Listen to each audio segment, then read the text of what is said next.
Friends, welcome back to my channel. तो मैं हूं नेहा और आप सभी का अपनी वीडियो में स्वागत करती हूं। ये मेरा वीडियो है सीटेट के रिगार्डिंग, जो सीटेट दिसंबर में आने वाला है उसके लिए, कि कैसे आपको 130 प्लस स्कोर कर सकते हैं आप, और ऐसी कौन कौन सी छोटी छोटी ट्रिक्स होती हैं जिनसे आप बहुत अच्छा स्कोर कर सकते हैं। वैसे तो जनरल में 90 नंबर का रहता है पास करने के लिए, और जो ओबीसी का है वो 82 और एससी 82।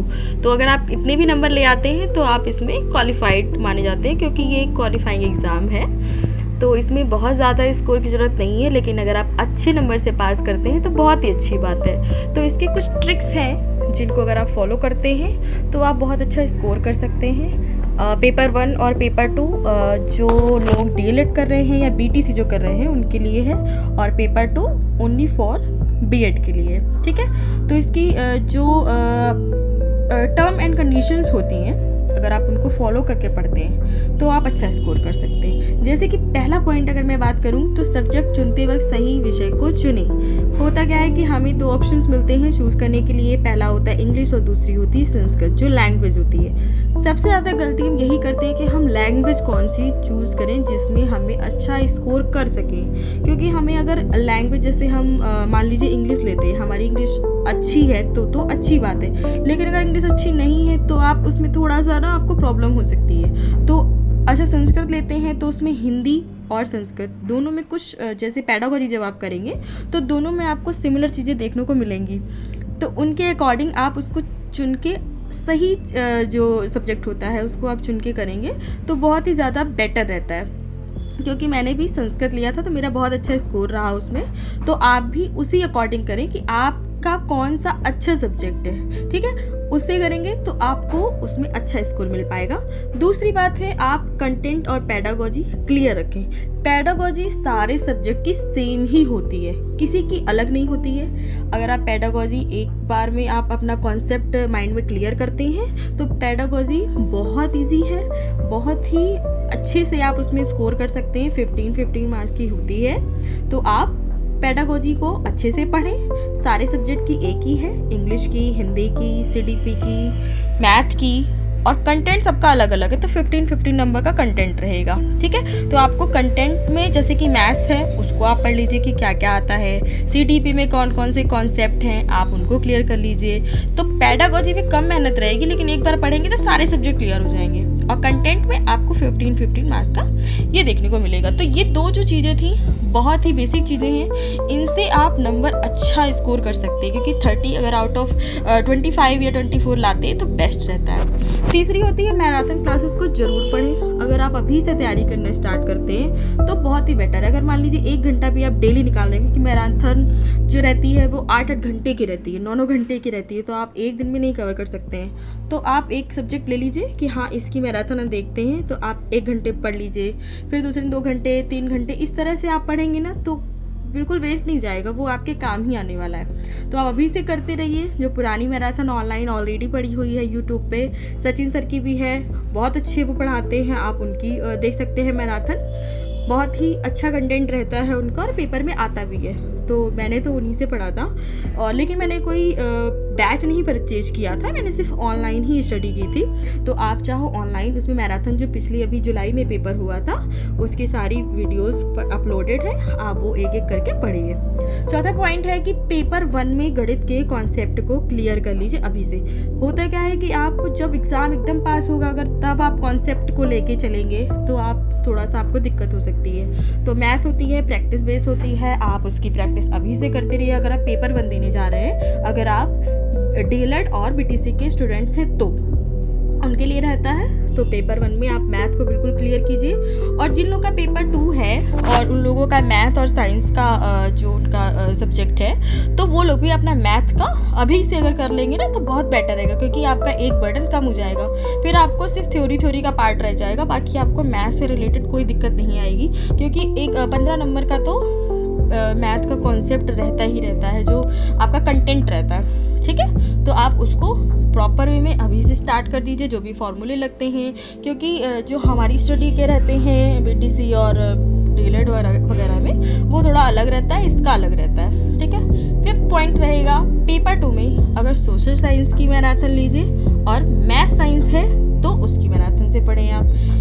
होता क्या है कि नंबर स्कोर करने के लिए मैथ जो होती है, मैथ और साइंस, वो 60 मार्क्स का रहता है और सोशल साइंस में 60 का। तो अगर 60 में आप 50 भी ले आते हैं या 45 भी ले आते हैं तो भी बहुत अच्छा स्कोर रहता है, क्योंकि आप मतलब कुछ ही रहता है जो आपके गलत हो जाते हैं, क्योंकि कुछ क्वेश्चन बहुत अलग आ जाते हैं, एनसीईआरटी से हट के आ जाते हैं, तो उनको छोड़ के आप बहुत अच्छा कर सकते हैं पेपर 2 में, क्योंकि पेपर 2 में सोशल साइंस नंबर गेन करने का बहुत अच्छा रहता है। क्योंकि जब आप इसको पढ़ते हैं तो इसकी भी मैराथन ऑलरेडी है, उनको भी आप ले लीजिए। उसमें आपका ज्योग्राफी, हिस्ट्री, पॉलिटी, ये सारी चीज़ें रहेगी, तो आप उनको ले लीजिए। बाकी मैथ वालों को तो ऑलरेडी पता है कि उनको कैसे क्या करना है, तो वो मैथ और साइंस का अभी से स्टडी कर ले, बहुत बेटर रहेगा। क्योंकि अक्सर होता है कि हम 2-2 नंबर से चूक जाते हैं, हमें 2 नंबर चाहिए होता है, कभी कभी होता है 88 आते हैं या कभी 80 आ जाते हैं, तो उस टाइम पे ना बहुत ज़्यादा ख़राब लगता है कि यार काश 2 नंबर और होते तो अच्छा रहता। 6 पॉइंट है कि सीडीपी की पकड़ को मजबूत करें, जिससे स्कोर अच्छा बनता है। सीडीपी बहुत ही ईजी है, वो बिल्कुल टफ नहीं है। सीडीपी में बच्चों को किस तरह से आपको डील करना होता है, बच्चों की मानसिक स्थिति कैसे होती है, वो कैसे ग्रो करते हैं, इन सब के बारे में है, बहुत ही अच्छा रहता है। आप चाहें तो इसके बारे में भी आप अपना कंप्लीट कर सकते हैं। और जो सीडीपी का जो अपना सब्जेक्ट रहता है उसमें 30 में 28, 30 में 26 कहीं नहीं जाते हैं, बहुत इजी वे में आपको मिलते हैं।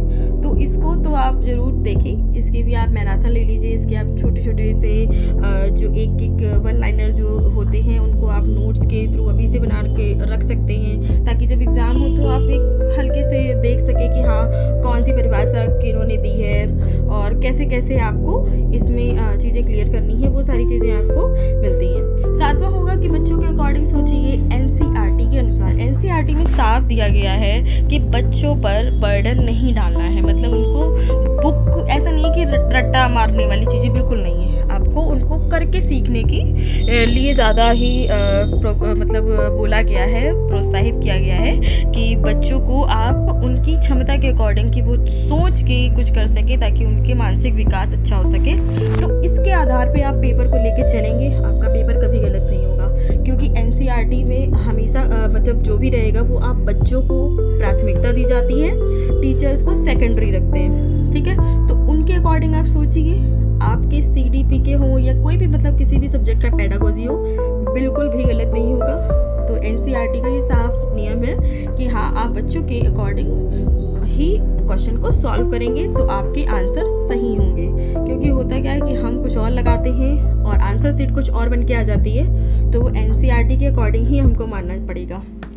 8वां पॉइंट है पेपर 1 में मैथ के पोर्शन को लास्ट में कीजिए। मैंने बिल्कुल सेम यही किया, मैंने दोनों ही पेपर क्लियर किए हैं। तो पेपर 1 में क्या था कि जो मैथ आती है वो मैंने बिल्कुल लास्ट में की थी, क्योंकि टाइम का जो मैनेजमेंट होता है वो बहुत ज़्यादा ज़रूरी होता है। अगर हम टाइम मैनेजमेंट नहीं करेंगे तो हमारा एग्ज़ाम छूट जाएगा, या फिर हम बिना पढ़े ही उसको सर्कल कर देंगे तो भी हमें नहीं पता ना कि सही है या गलत है, क्योंकि एक एक नंबर हमारे लिए बहुत इंपॉर्टेंट होता है। तो पेपर 1 में मैथ का पोर्शन मैं सबसे लास्ट में करती हूँ, मतलब पहले मैं सारे फिल कर लेती हूँ, जितने भी हमारे सब्जेक्ट्स रहते हैं उनको करने के बाद में फिर मैं टाइम देखती रहती हूँ और उसके बाद लास्ट में मैथ को पकड़ती हूँ। फिर मैथ का जो आपका कंटेंट का जो पोर्शन रहता है पहले उसको सॉल्व कर लेती हूँ, उसके बाद 15 उसके बाद पेडागोजी। लेकिन अब होने क्या लगा है कि दोनों मिक्स आते हैं, मतलब पहला क्वेश्चन अगर उसका रहेगा फिर दूसरा आपका पेडागोजी का दे दिया जाएगा, इस तरह से हो रहा है। और 9th जो पॉइंट है मेरा, PYQ जरूर सॉल्व कीजिए। लेकिन PYQ से एक्चुअल में क्वेश्चन आते नहीं है, सेम से अगर कोई कह दे कि PYQ का वही सेम क्वेश्चन आ जाएगा, नहीं, ऐसा बिल्कुल नहीं होता है।